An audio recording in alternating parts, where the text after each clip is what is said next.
आपण एका सामान्य जोडप्याकडे वळूया. संसार सुरू होण्यापूर्वी प्रियकर आणि परप्रेयसी आणि नंतर संसाराच्या वेगवेगळ्या टप्प्यावर वेगवेगळ्या भूमिकांमध्ये वेगवेगळ्या वेळी नवरे जमात कशी वेगवेगळ्या प्रकारे वागते हे प्रहसन आहे. म्हणजे फ्रेंच रिव्ह्यूच्या धर्तीवर किंवा गजरा या धर्तीवर मंगला गोगोलनीच हे छोटंसं प्रहसन आहे. खरं 8 प्रवेशांचं, पण त्यातले आज 2 प्रवेश सादर होतील. ते सादर करीत आहेत भागवत जोशी आणि योगिनी जोशी.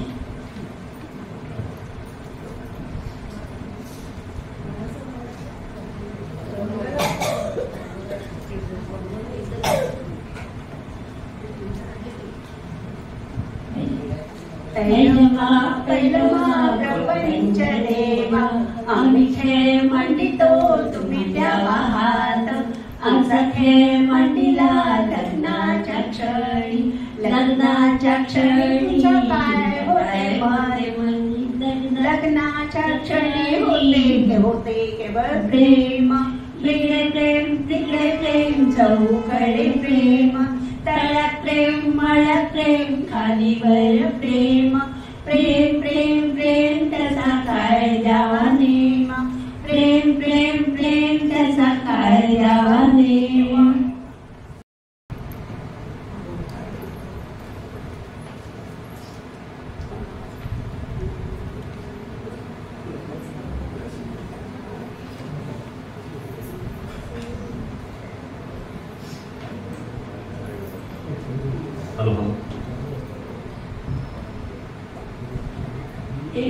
निघूया इतक्यात? बस ग जरा, चहा मागवतो. Waiter waiter. मगापासून तुझे 7 कप चहाचे आणि माझ्या थम्सअपच्या 4 बाटल्या झाल्यात. मग आणखी एक घेऊ, तेवढीच 15 मिनिटं जास्त मिळतील. नको रे बाबा, अलीकडे की नाही मला माझ्या अंगामध्ये रक्तावरली थम्सअप वाहते असंच वाटतं बघ कधी कधी. आणि काय काय वाटतं सांग मला.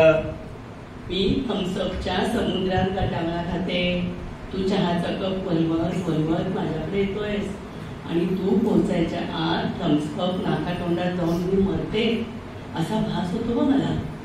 वाग, मी बरा म्हणून देईन तुला. साधा तुझ्या पायात काटा रुतला तरी माझ्या काळजात कळ उठते की नाही. कुठे शिकलास इतकं बोलायला. अगं, आपल्या 9वीच्या किशोर भारतीमध्ये नव्हती काही कविता. अभ्यास पक्का दिसतोय एका माणसाचा. मी नाही जा. जाऊ? अगं जा म्हणजे तसं नाही. थांब, मी चहाच मागवतो. त्याशिवाय तू चांगली ऐसपेस बसणार नाहीस आणि जायचा मंत्र काही थांबवणार नाहीस. एक तू लग्नानंतर पण इतकाच चहा पिणार आहेस?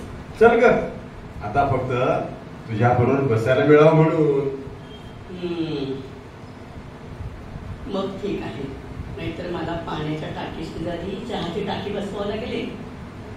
नाही येणार बरं तशी वेळ तुला. मला लागला की मी चहा करून पिईन. आपलं त्या दुसऱ्या नवऱ्यासारखं नसेल रे बाबा. बायकोवर दादागिरी, ऑर्डरी सोडणं. No no no. मग तू काय करशील रे? मी तुला मदत केली प्रत्येक गोष्टीत. तू गॅसचं बटन फिरवलंस की मी काडी ओढेल. तू आदन ठेवलंस की मी साखर टाकेल. पण एक सांग, एक कप चहाला किटली पण आदन पुरतं का रे? मी कधी चहाच केला नाहीये. अगं मी शिकवील ना. व्हाय डू यू वरी. पण मिस्टर, अजून तुम्हाला स्वतःला शिकायचंय ना. डिग्री मिळवायला हवी एक तरी, नाहीतर पप्पा परवानगी द्यायची नाही आपल्या लग्नाला. करीन का अभ्यास. या मांडीवर तू, या मांडीवर अभ्यासाचं पुस्तक. ईश्वर. आणि शिवाय भाजी आणणं, कुकर लावणं असेल ना. ते काय येता जाता होऊन जाईल सगळं माझ्या हातून. खरंच इतकं करशील तू माझ्यासाठी? अगं वेडाबाई, तू आणि मी काय वेगळे आहोत का? हेच तर मी पप्पांना सांगत होते, तर गेले निघून खुशाल दौऱ्यावर. आता 15 दिवसांनी येतील आणि मग पक्क करतील आपल्या लग्नाचं. 15 दिवस? कसे काढून एवढे दिवस? चहा पी. तुला एक बरं आहे, चहा तरी आवडतो, पण आमचं काय, की नाही माझ्या डोळ्यात बघत बसायचं नेहमी. बघ ना, असं दुरून बघू की जवळ येऊ? आता दुरूनच बघ. ते श्रीकांत पटवर्धन बघतायत ना आपल्याकडं. आपलं लग्न झालं की तू चहा करायचास, पाणी भरायचास आणि कुकर लावायचा. आणि तू फक्त माझ्या डोळ्यात बघायचंस. खोलखोल खोलखोल खोलखोल. अगं झेपेल ना का एवढं काम तरी तुला? झेपे. पुन्हा दमलेस तर झोपायला तुझी मांडी आहे ना. हो, पण तू आतापासूनच न दमण्याची प्रॅक्टिस कर. बघ बरं माझ्या डोळ्यात असं असं.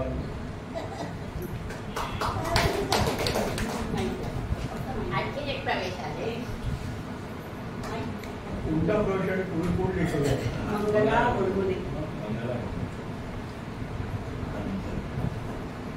लग्नापूर्वीचा लयकर प्रेम सेवे तत्पर, पण मांडला घरोबा त्याचा झाला नवरोबा. मालक नवरा त्याची नवरशाही, ऐटी किती खाट किती रुबाब राजशाही. कधी फिरेल डोके कधी बोलेल काय बाई, कशाचा कशाला मेळच नाही.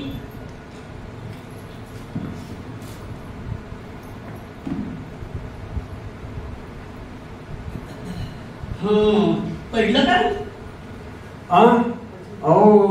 झोपते. डोळे आलेत केवढे? नीट सांग ना, किती आरडाओरडा करतोयस? एवढं औषध पडलं का नीट डोळ्यात? तुला नीट बघायला काय जातंय? माझे डोळे मिटलेत ना, मला कसं दिसेल? नीट डोळ्यात बघ. तुझ्या डोळ्यात मी लास्ट बघितलं त्याला किती दिवस झाले? प्रॅक्टिस केली आहे माझी आता. माफ कर, 15 महिने झाली त्या गाढवपणाला. वा, अजब तुझे सरकार रे बाबा. झाली का तुझी सुरुवात? सगळी गाणी सोडून हेच गाणं बरं सुचतं तुला म्हणायचं. लग्नाआधी किती छान छान गाणी म्हणायचास. दिल देखो देखो दिल देखो देखो दिल देखो देखो जी. दिल येऊन बसलो आणि फसलो जी. हे सुद्धा चाललेले एक वेळ, पण ते अजब सरकार नको रे बाबा. ते माझं मला ठरवू द्या. आपण चहा करा. चहा सकाळपासून 7 चहा झाले. असू दे, त्यात तुझं काय जातंय? जाईल कसं? येईल लवकरच. Guinness book of world record मध्ये माझं नाव येईल एका सकाळी जास्त कप चहा केल्याबद्दल. नाहीतरी कामधंदा काय आहे तुला? मी एकदा सकाळी गेलो ऑफिस मध्ये, एकदम रात्रीच येतो. दिवसभर मी काही काम नाही करत. तर मैत्रिणीशी फोनवर गप्पा मारणं, कुटसुट माहेरी जाणं, व्हीसी, क्लब मंडळ, साड्यांचा सेल, विरंगुळा केंद्र, थोडी काय काम आहे त्या डॅडी साहेबांना? तूच तर म्हणाला होतास की मी तुला काही काम करू देणार नाही, इतर नवऱ्यासारखी दादागिरी करणार नाही, म्हणून सगळा संसाराचा भार सारखा वाईट. तू त्या दुःखद आठवणी काढू नकोस ग. आधीच माझे डोळे डळत आहेत. गेले 15 महिने माझ्यावर वटारून कायमचे जळले झाले ते. तुला थोडा चेंज म्हणून आपण सिनेमाला जाऊया का? आधी पिक्चर, मग जेवण. नको. जाऊया ना प्लीज. लाडीगुडी लावायला येऊ नकोस. मला वेळ नाहीये आणि माझ्यापाशी फालतू खर्चाला पैसेही नाहीये. तेवढंच आपल्याला निवांत बसता येईल. बापरे, जवळ निवांत का माझा शांत बघतेस आता? असं काय रे, थोडेच दिवस राहिले आता अशा मजेचे. मग की नाही आपल्याकडे एक पाहुणा येणार आहे. बोमला, पुन्हा पाहुणा आहेस का? पुन्हा पसारा, खर्च, तुझं माझ्याकडे दुर्लक्ष. काय ग, मी कशासाठी लग्न केलं? तू माझ्याकडे सारखं दुर्लक्ष करावंस म्हणून? आपण त्याच्यासाठी लग्न केले, त्याच पाहुण्याबद्दल तर बोलत होते मी. पुन्हा पाहुणा. या पाहुण्यांना दुसरीकडे सापडत नाही का ग? असं काय म्हणतोस? एवढा छोटासा पाहुणा. कशाने येणार आहे तो? एशियाडनी का ट्रेननी? तो परिणामीच्या पंखावर बसून येणार आहे. का? धड पब्लिक ट्रान्सपोर्टने यायला काय जाते त्याचं? पुन्हा त्यांना रिसीव्ह करायला जा. तो शिंपल्यातला मोती आहे म्हटलं, त्याला घ्यायला जावं लागत नाही, तो आपोआप येतो. आता धड बोलतेस का? कुठली काव्य आणि दिव्य काढली आहेस? धड सांग ना.